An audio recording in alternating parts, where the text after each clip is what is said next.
नमस्कार। बहस के नंबर 1 शो ताल ठोक के में आपका बहुत बहुत स्वागत है। मैं हूं आपके साथ अनुराग मुस्कान। देखिए, बंगाल में चुनाव के बाद हिंसा की खबरों के बीच बीजेपी की एक फैक्ट फाइंडिंग कमेटी पश्चिम बंगाल का दौरा कर रही है। आज ये फैक्ट फाइंडिंग कमेटी जो है वो दक्षिण 24 परगना में है, जहां पर अलग अलग लोकसभा क्षेत्रों में जाकर बीजेपी की इस कमेटी ने कार्यकर्ताओं से बात की, मुलाकात की और ये पता लगाने की कोशिश की कि चुनाव के बाद हिंसा का बीजेपी कार्यकर्ताओं पर क्या असर पड़ा है। इस दौरान इस कमेटी के सामने आए कई कार्यकर्ताओं ने चुनाव के बाद हिंसा के आरोप लगाए, अपनी चोटें दिखाई, अपने साथ की गई हिंसा को लेकर आपबीती सुनाई। इन कार्यकर्ताओं का आरोप था कि चुनाव के बाद तृणमूल कांग्रेस के नेताओं और कार्यकर्ताओं ने उनके साथ मारपीट की है। कई कार्यकर्ताओं के घर भी जला दिए गए हैं। ये लोग इस हिंसा के बाद इतने ज्यादा डरे हुए हैं कि कई कार्यकर्ता अपने घर तक नहीं जा पा रहे हैं और बीजेपी कार्यालयों में अपना वक्त गुजार रहे हैं। सबसे गंभीर आरोप पश्चिम बंगाल पुलिस की भूमिका को लेकर लग रहा है। बीजेपी का आरोप है कि हिंसा के बाद पुलिस बीजेपी कार्यकर्ताओं की एफआईआर तक दर्ज नहीं कर रही है। पश्चिम बंगाल में चुनाव के बाद हिंसा का इतिहास बहुत पुराना है, लेकिन बीजेपी ने आरोप लगाया है कि इस बार उनके हजारों कार्यकर्ताओं को अपने अपने घरों से विस्थापित होना पड़ा है। आरोप ये भी लगाए जा रहे हैं कि जब सारे देश में कहीं भी चुनाव के बाद हिंसा नहीं हो रही तो बंगाल में ही क्यों हो रही है। फिलहाल तृणमूल कांग्रेस और मुख्यमंत्री ममता बनर्जी बीजेपी के निशाने पर हैं। इन्हीं तमाम मुद्दों पर अपने बड़े पैनल के साथ विस्तार से करेंगे चर्चा, और वो भी ताल ठोक के। लेकिन उससे पहले ये रिपोर्ट देख लीजिए।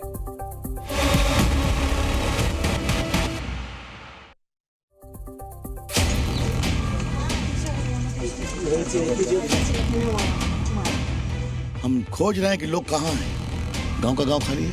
ये अत्याचार बहुत दिन नहीं चलेगा। 7 लड़के ने मुझे पीटा है।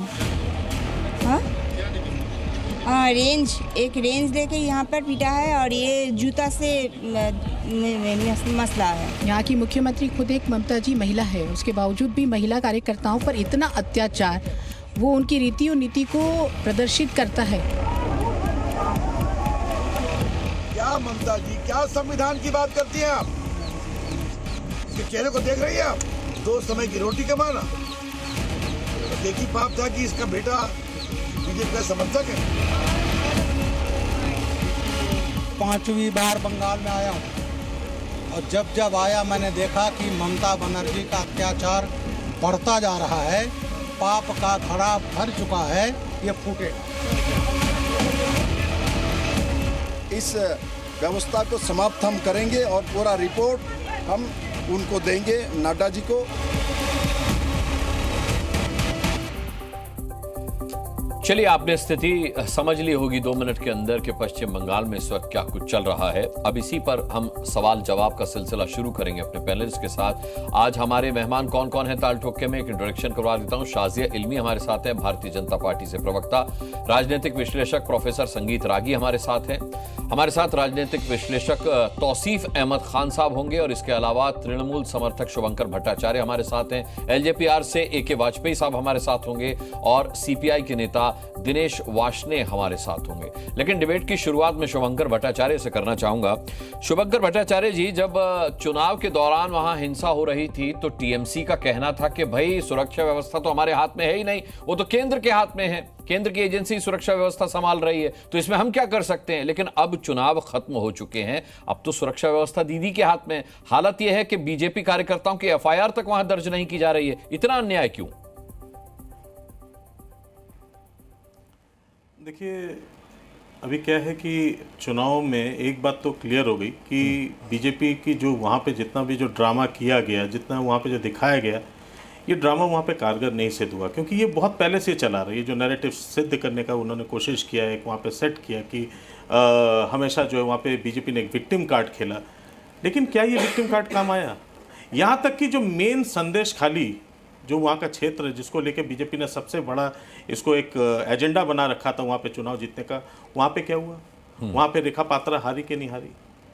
वो लोग क्यों इतनी बुरी तरीके से उनकी हार क्यों ही? क्योंकि सबसे मजे की बात यह है कि जब एक वीडियो ये भी प्रसारित होता है साथ ही में, जिसमें बीजेपी के वहाँ के जिला अध्यक्ष खुद कॉन्स्पायर करते हुए दिखाए जाते हैं, षड्यंत्र करते हुए दिखाए जाते हैं कि वो किस प्रकार से पैसा खिला करके एक पूरा एक वहाँ पे फंड तैयार किया गया है, जिसमें सिर्फ और कुछ नहीं था कि किस तरीके से टीएमसी के खिलाफ में केसेस बनाए जाए, किस प्रकार से एक प्रायोजित एक तरीके से एक विजुअल एक सामने दिया जाए, एक दृश्यम जैसे मूवी आई थी कि एक ऐसा दृश्य क्रिएट कर दिया जाए कि लोग उस पर से भरोसा करने लग जाए। अरे लेकिन शुभंकर भट्टाचार्य जी, आप विक्टिम कार्ड की बात कर रहे हैं, मैं कार्ड देख नहीं पा रहा हूं, मुझे विक्टिम दिखाई दे रहे हैं। जिन कार्यकर्ताओं के घर जले हैं वो विक्टिम कार्ड नहीं है, वो विक्टिम है। जिस महिला का हाथ टूटा हुआ था, उनके हाथ को जूते से कुचला गया, रॉड से मारा गया, वो विक्टिम कार्ड नहीं है, वो विक्टिम है। तो मुझे कार्ड नहीं दिखाई दे रहा, विक्टिम दिखाई दे रहे हैं। देखिए, वहाँ पे सबसे ज़्यादा अगर बंगाल की पूरे जो लॉ एंड ऑर्डर सिचुएशन को ख़राब करने में सबसे बड़ा जो हाथ है वो उनके सबसे बड़े नेता, जब वो हमारे साथ थे तो सबसे पहले उनके ऊपर उंगलियां बीजेपी उठाया करती थी। जी हाँ, मैं किसकी बात कर रहा हूँ, बहुत अच्छे तरीके से समझ रहे हैं। नारदा के सबसे बड़े हीरो की बात कर रहा हूँ, जिन्होंने नारदा कांड किया था, जिसको बोलना वहाँ पे अब आजकल के दिन में पाप है, नहीं बोल सकते, उनका नाम नहीं ले सकते। शुभेंदु अधिकारी जी, ये जो पूरा जो ड्रामा करने में ये उनका बहुत बड़ा, ये आज का नहीं है, बहुत पुराने टाइम से चला रहा है। उस समय बीजेपी ये बात कहती थी कि ये शुभेंदु अधिकारी जो हैं वहां की उस क्षेत्र के जो है बहुत बड़े जो है वो गुंडे हैं, किस तरीके से उन्होंने पूरा ये पूरा जो क्षेत्र था नंदीग्राम से लेके नीचे तक में शुभेंदु अधिकारी, आप कह रहे हैं शुभेंदु अधिकारी बहुत बड़े खिलाड़ी हैं, तो जब तक वो टीएमसी में रहे और बीजेपी उन पर इल्जाम लगाती रही तो क्या वो इल्जाम सही थे? इसका मतलब लेकिन आज के दिन में शुभंकर भट्टाचार्य जी, तो क्या बीजेपी उन पर सही इल्जाम लगाती थी? चल रहा है। अब ये बात तो बीजेपी बताएगी। नहीं, आपने अभी कहा ना वो बहुत बड़े खिलाड़ी हैं। तो ट्राइड एंड टेस्टेड रिजल्ट्स हैं उनके पास, तो ट्राइड एंड टेस्टेड रिजल्ट्स हैं। ये तो उनके पास, वो बताएंगे कि आज के दिन में नारदा कांड का नाम क्यों नहीं लिया जाता। आप मुझे बताइए ना, कहा कि वो सीबीआई ईडी क्यों नहीं नारदा स्कैम की बात करती? क्योंकि नारदा स्कैम के आधे लोग तो इन्होंने अपने पास ले लिए थे, और वही लोग आज के दिन में इनके लिए परेशानी का सबब बने हुए, इनके पार्टी के खुद के अंदर। ठीक है, पार्टी के अंदर ही इनके ज्यादातर इनके जो है वहां पोल टू पोल में हर एक बूथ पे देखा गया जहां इन्हीं के पार्टी के लोगों ने इनके अपने नेताओं को एक्सेप्ट नहीं किया, उनको रिसीव तक करने नहीं गए। ये तो हल्ला तो होता रहा, तभी तो इतना पैसा खर्चा किया गया, डंडे, लाठियां, तलवारें, क्या नहीं मंगवाए इन्होंने। लेकिन ये सब किस लिए था? ये सिर्फ था कि बंगाल को बदनाम करने के लिए। लेकिन उसके बावजूद बंगाल में 92% वोटिंग हुई है। प्लीज ये भी बताइए, देश में सबसे ज्यादा पोलिंग का जो रिकॉर्ड है वो भी बंगाल ने सेट किया है। तो कितनी विरोधाभास बातें नहीं है कि बिल्कुल एक तरफ उस समय चुनाव के समय भी दिखाया जा रहा था कि भाई बंगाल जल रहा है, इसका जवाब बेहतर वही दे पाएंगे। बंगाल में सबसे ज्यादा पोलिंग हो रही थी। ठीक है, शाजिया इल्मी सीधा नाम लेकर आरोप लगा रहे हैं, सीधा आरोप लगा रहे हैं कि हथियार जमा वहां किए जाते हैं भारतीय जनता पार्टी की तरफ से। भारतीय जनता पार्टी ही वहां पर हिंसा फैलाती है और इल्जाम टीएमसी पर लगाती है। देखिए, तस्वीरें अपनी कहानी बयां कर रही हैं। हमने देखा क्या हालत है। मैं आपको 2-3 वीडियोस और भेज देती हूं, बल्कि ट्वीट कर देती हूं। जिस तरह से मारपीट और हिंसा लगातार देखी गई है, आप सोचिए बंगाल उन जगहों में से है, और बदनाम करने वाले, उसको कुख्यात बनाने वाले कौन हैं? सिर्फ और सिर्फ ये टीएमसी के समर्थक, टीएमसी के काडर्स, टीएमसी के लीडर्स और ममता बनर्जी। और सोचिए कि पोल से पहले हिंसा, पोल के दौरान हिंसा और पोल के बाद हिंसा। और जो आप बहुत खुश हैं ना और सोच रहे हैं कि आपने किसी तरह से हरा दिया है, ये आपकी जीत है, ये बिल्कुल खौफ के साए में आपने जिस तरह से मार पीट करके लोगों को डरा धमका के जिस तरह से आपने सीटें हासिल की हैं, ये साफ जाहिर है ये उसका असर है। और आप देखिए पिछली बार भी ऐसे ही हुआ था, पिछले लोकसभा चुनाव में। शाजिया, ये बात जब आप कहती हैं, मुझे बोलने दीजिए। मैं जी शाजिया, जब आप ये बात कहती हैं कि मारपीट की सीटें हासिल की हैं, तो मैं याद दिला दूं। खत्म कर लूं, मुझे 2-3। अच्छा, बोलिए। नहीं, मैं अपनी बात खत्म कर लूं, आपने उनको काफी वक्त दिया। देखिए अनुराग जी, आप ये देखिए कि वहाँ आप देख रहे हैं लोगों को, टूटी हुई मोटरसाइकिलें, जली हुई कारें, टायर्स, औरतों के साथ मारपीट। तो जिस तरह से, मतलब पिछली बार तो उन्होंने हद कर दी थी, एक वृद्ध महिला का बलात्कार, एक बच्ची जो आदिवासी थी उसके साथ गैंग रेप। तो इस तरह से ये सबक सिखाना चाहते हैं, जिस तरह से लोगों को मारते हैं कि अगर अगली बार भाजपा का साथ दिया या इस बार साथ दिया तो देखो तुम्हारे साथ क्या करेंगे। ये देखिए, ये है इनका राज, ये है इनका फॉर्मूला, ये है इनकी जीत का, जो कहते हैं ना कि क्या कारण है। सोचिए कितनी शर्म आती है। आपको अच्छा लगता है इस तरह से सीटें हथियाकर? मैं तृणमूल के समर्थक से कहना चाहूंगी, अच्छा लगता है? मतलब बदमाशी और बदमाशी, और फिर लोगों को खौफजदा करना और परेशान करना और गुंडों को लगा देना सारी इकाइयों को उन लोगों पर देख कर चिन्हित करके जहां से भाजपा को वोट मिले। आप क्या, अरे ये तो बाकायदा कलकत्ता हाई कोर्ट ने इसका तस्दीक किया है, एनएचआरसी कमीशन जब आप एक उंगली हमारी तरफ उठा रही हैं तो तीन उंगली आपकी तरफ है शाजिया जी। आपके वहां के एसएचओ ने नेताओं को जेल के अंदर बंद करके गलत इल्जाम लगा के, जैसे दिल्ली आपने हत्या है, वो तो कोर्ट की फटकार मिली, जब कोर्ट की फटकार मिली तब जाके आपने एफआईआर किया। हमें एक एक चीज याद रहती है भाई साहब, और आप फिर से कर रहे हैं इसको, आप फिर से कर रहे हैं। किस तरह की जीत है ये? धिक्कार है ऐसी जीत पर, धिक्कार है ऐसी जीत पर भाई साहब। आपने जिस तरह से जीत हासिल की है या सीटें हासिल की है, मैं लानत भेजती हूँ, मैं लानत भेजती हूँ। वहाँ हिंदू मुस्लिम कराने की ये लानत भेजने लायक है आपकी जो है। तौसीफ अहमद खान भी है मेरे साथ। जीत मानते हैं डराकर, तौसीफ अहमद खान साहब, बलात्कार का और मर्डर का आरोप दिखाकर का डर दिखाकर। जब आपके पास बोलने को कुछ नहीं है तो आप वही अपने द्वारा, अरे आपके पास बोलने को कुछ नहीं था, इसीलिए आपने जारी बातें की, इसीलिए आपने हिंसा से बात हटाकर भ्रष्टाचार की।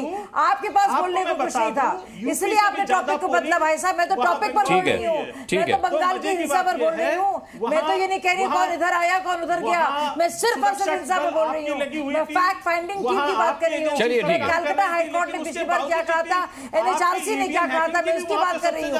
आप इधर उधर भाग रहे हैं, आप इधर उधर भाग रहे भाई साहब, क्योंकि आप भी जानते हैं, आप भी जानते हैं किस तरह से आपने लोगों को मारा है, पीटा है, किस तरह से दहशत में रखा है आपने कि अगर वोट नहीं दोगे दीदी को तो ऐसे मारेंगे, ऐसे पीटेंगे, और कर रहे हैं आप करके दिखा रहे हैं। असल बात तो ये है, अरे भाई जाहिर है, जाहिर है, जिसमें ईवीएम मशीन पर बीजेपी का सील। हाँ देखिए, ये देखिए, वीडियो भी मैं ये देखिए, फिर ईवीएम हैकिंग में आ गए, फिर आ गए। देखिए बदला तो कैसे माना जाए? अगर ईवीएम हैक है तो ममता बनर्जी क्यों मान रही है? आप जीत क्यों मना रहे हैं?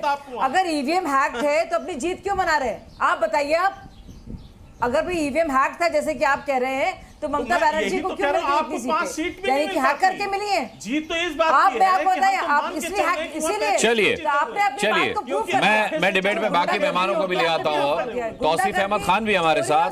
तौसीफ अहमद खान साहब, अभी आपके सामने शुभंकर भट्टाचार्य ने कहा कि बीजेपी गुंडागर्दी करती है क्योंकि वो कानून व्यवस्था के मामले में टीएमसी को फेल दिखाना चाहती है, ममता बनर्जी को चैलेंज करना चाहती है। सवाल यह है कि चुनाव के दौरान चलिए सुरक्षा एजेंसियां केंद्र की तरफ से होती हैं, लेकिन चुनाव से पहले भी पश्चिम बंगाल में हिंसा होती है और चुनाव के बाद भी हिंसा वहां जारी है। अब आरोप बीजेपी का यह कि वहां पे एफआईआर तक दर्ज नहीं की जा रही। कानून व्यवस्था इस वक्त टीएमसी के हाथ में। अगर यह कहा जाता है कि बीजेपी गुंडागर्दी कर रही है कानून व्यवस्था को फेल करने के लिए, तो यह भी तो मानना पड़ेगा कि सरकार की कानून व्यवस्था फेल हो भी रही है। नहीं, देखिए, सेंट्रल पैरामिलिट्री फोर्स आज भी बंगाल में है। चुनाव खत्म होते ही फौरन वो वापस नहीं चले गए। जी अभी मैं शाजिया इल्मी को सुन रहा था। देखिए, मामला उनका ऐसा है कि खिसियानी बिल्ली खंबा नोचे वाला मामला है। आज वो सारे लोगों को ब्लेम कर रहे हैं क्योंकि वो बंगाल में जो उन्होंने एक्सपेक्ट किया, जो प्रधानमंत्री ने कहा कि बंगाल में 30 सीट लेकर के बीजेपी आ रही है और मिला 12 से या उससे भी कम सीट, तो ये अब वही मामला है। आप इस बात पे गौर कीजिए कि पूरे देश में कौन सा ऐसा राज्य है जहाँ 6 फेज में इलेक्शन होता है? बंगाल में हो रहा है। पूरे देश में कौन सा ऐसा राज्य है जहाँ हैवी डिप्लॉयमेंट है सेंट्रल फोर्सेस का? केंद्रीय भाई, तो आपको ये भी बताना पड़ेगा खान साहब कि कौन सा ऐसा राज्य जहाँ इतनी हिंसा होती है चुनाव से पहले, चुनाव के दौरान, चुनाव के बाद?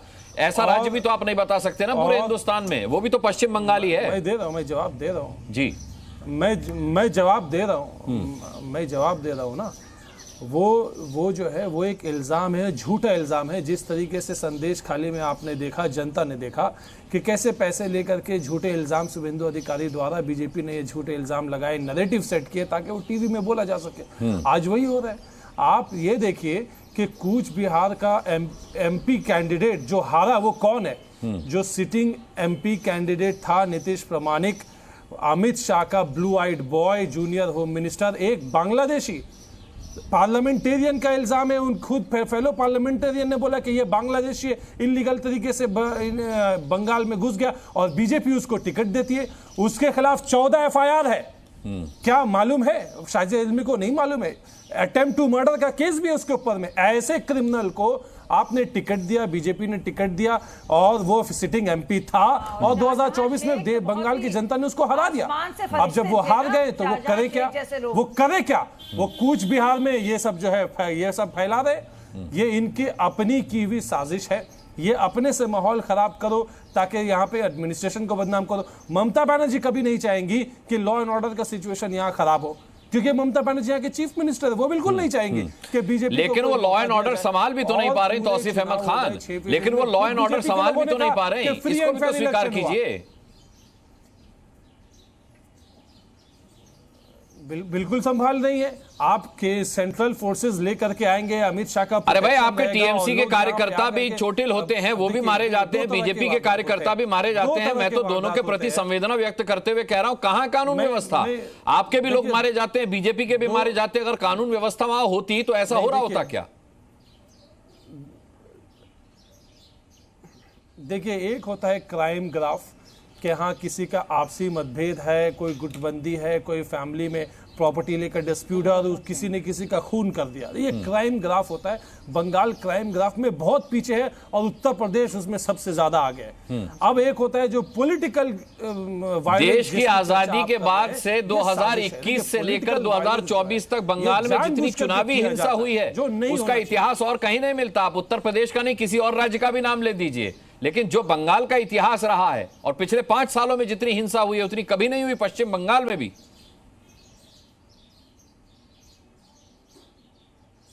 नहीं, अगर आप हिस्ट्री उठा करके देखेंगे तो अभी पहले से मामला बहुत बेहतर है। खुद बीजेपी के लीडर ने कहा कि भाई इस दफा जो चुनाव हुए बंगाल में वो फ्री एंड फेयर इलेक्शन हुए। बीजेपी के लीडर ऑन रिकॉर्ड कह रहे, लेकिन उन्हें तो उम्मीद ये थी कि वो 30 सीट बंगाल से लेकर के आएंगे। अब काउंटिंग में जब पता चला कि भाई बंगाल की जनता ने उन्हें रिजेक्ट कर दिया तो वो ये इस तरह की बातें कर रहे। देखिए, इसका एक और वजह है कि आज हम और आप टीवी में बैठ करके, मैं लाता हूं शाजी आप, एक बेबुनियादी बातों का बात कर रहे ताकि हम दार्जिलिंग में जो दार्जिलिंग में जो इतना ट्रेन हादसा हुआ है, आप देखिए 1 साल के अंदर 3 बड़ा रेल हादसा हुआ है। पीयूष नहीं, रेल मंत्री जो है वो मोदी जी के चहीते हैं। ममता बनर्जी ने आज भी बोला, कल भी बोला कि भाई ये जो रेल हादसा हुआ, आज उनका बयान आया है कि भाई आप जो रेजिग्नेशन दो। ये सवाल उठ रहा है कि भाई रेल मंत्री रेजिग्नेशन दे, लेकिन इस पे चर्चा ना करे तो बीजेपी क्या करेगी? तो बीजेपी ये इस तरह के हरकत करती है कि नैरेटिव को बदल दिया जाए, बंगाल में जो पोस्ट पोल वायलेंस किया जाए, लेकिन वो जो लोग जो बालासोर में मरे थे, जो जिनको मार दिया गया, रेल मंत्री जो कि जवाब नहीं है जिसके पास में कि भाई आपने एंटी कोलाइजन डिवाइस को क्यों नहीं लगाया, एंटी कोलाइजन डिवाइस ट्रेन में क्यों नहीं लगाए, इस पे चर्चा ना हो, रेल मंत्री के इस्तीफा की मांग ना हो।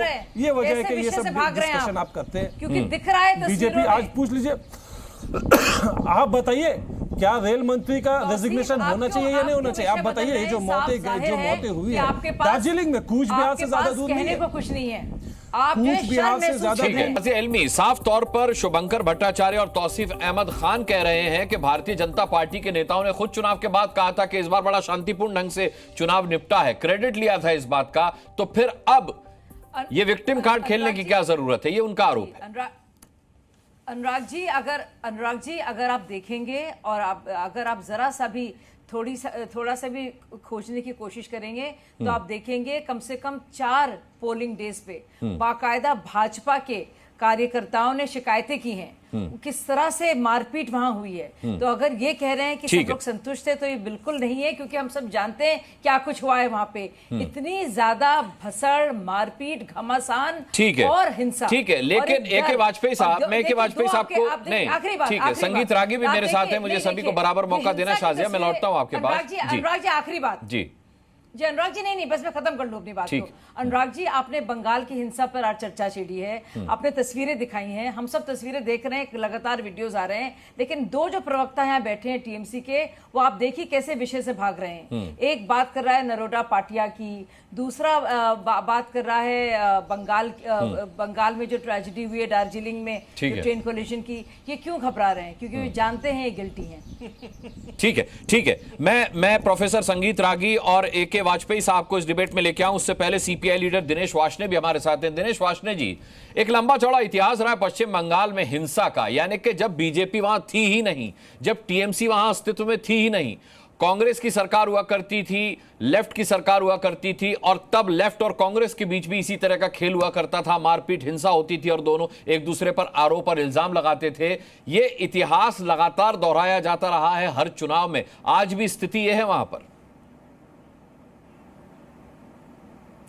देखिए अनुराग जी, ये आप जो आरोप लगा रहे हैं कि जब हमारा राज्य था वहां पे तब भी ऐसी हिंसा होती थी, हम आपकी बात से सहमत नहीं है। हिंसा होती थी और हिंसा के कारण जो थे वो वहां पे वो तत्व थे जो हिंसा चाहते थे, चाहे वो किसी भी पॉलिटिकल पार्टी के थे। और उस समय ममता बनर्जी भी हिंसा करती थी कांग्रेस की तरफ से, तब ये कांग्रेस में ही थी और तब इनसे क्लैश। मैंने यही तो कहा कि एक दूसरे पर इल्जाम लगाते थे।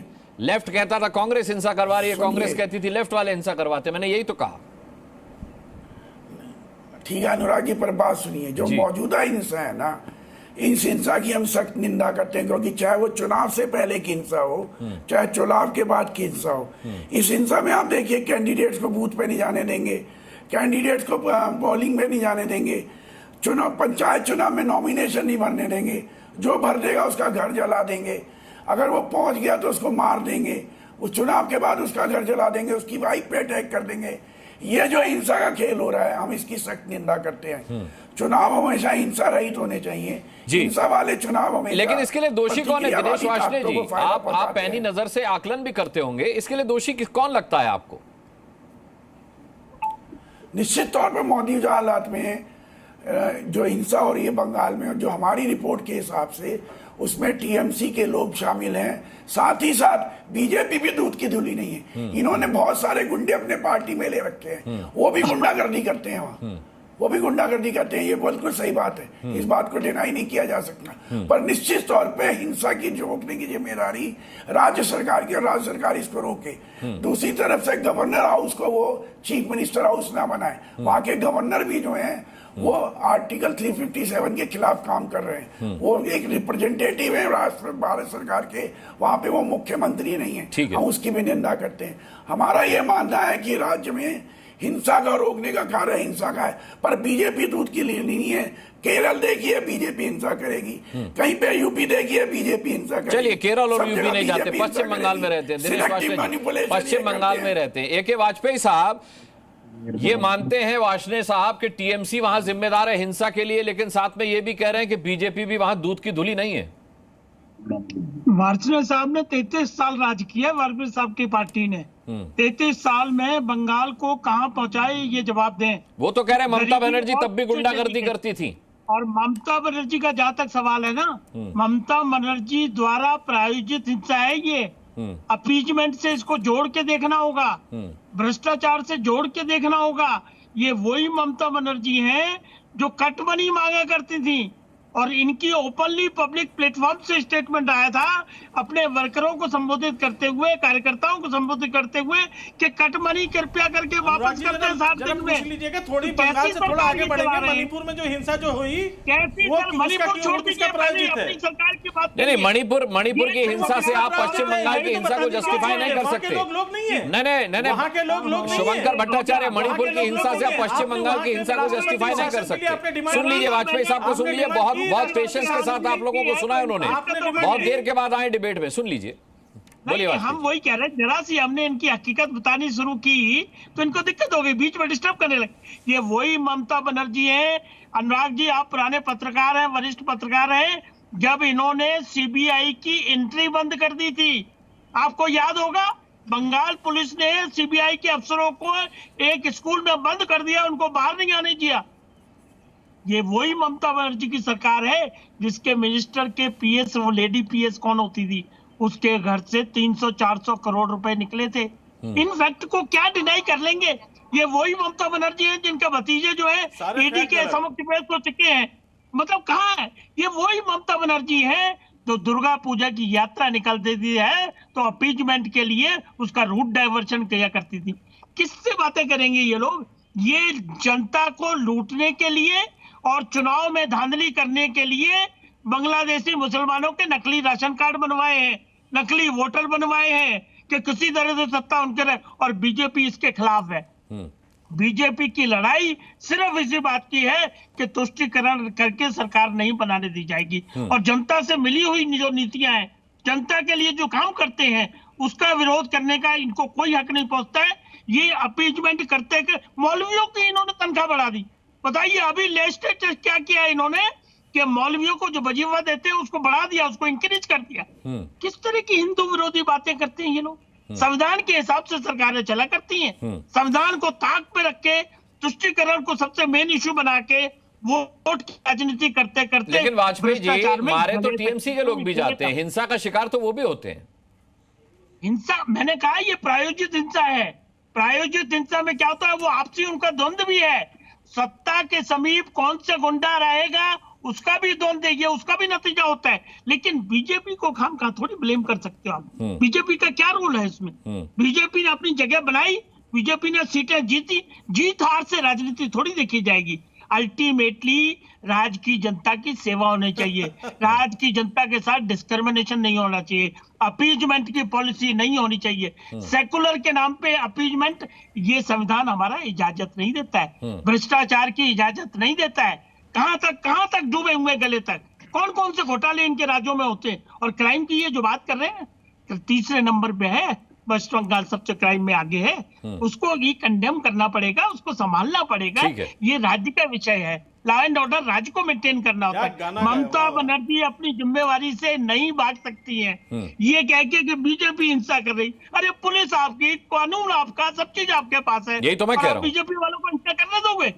ऐसे तो नहीं चल पाएगा। इन चीज जनता सभी बातों को मूक दर्शन बन के नहीं देखती है, जब मौका आता है तो उसका जवाब देती है। ठीक है, मैं जवाब ले लेता हूं शुभंकर भट्टाचार्य का, फिर प्रोफेसर संगीत रागी का को हम इस डिबेट में लाएंगे। जवाब दे दीजिए और बहुत संक्षिप्त रखिएगा शुभंकर।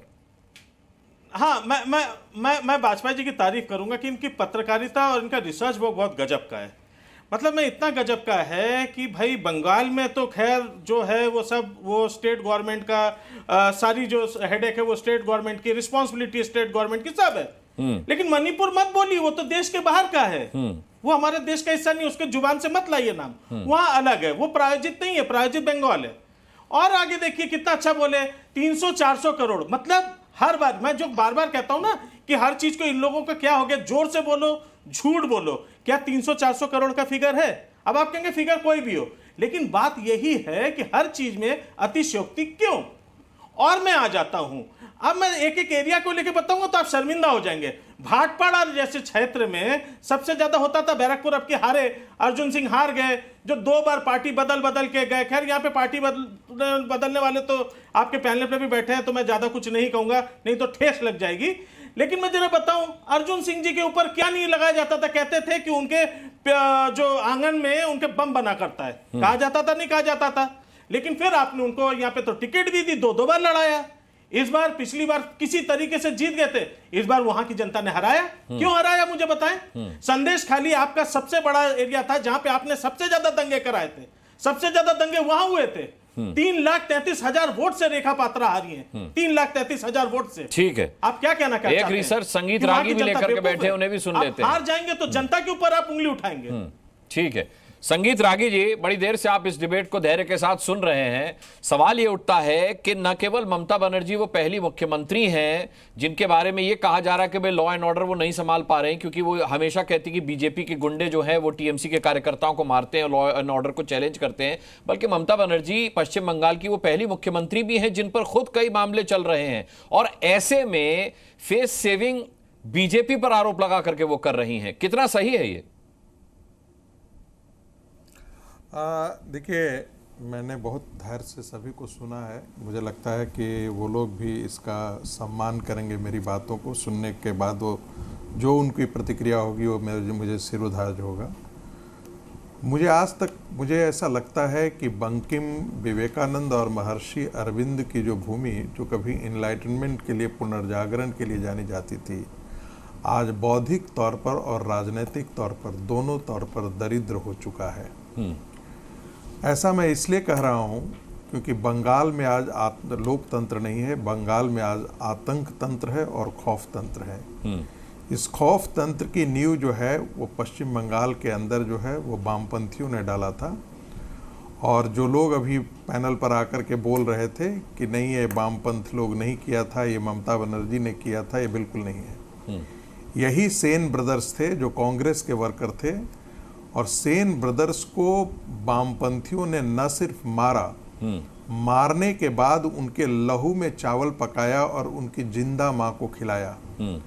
पेड़ों पर मार करके टांगने की प्रथा ताकि दहशत का दौर रहे, ये बंगाल के अंदर जो है वो वामपंथियों ने शुरू किया था।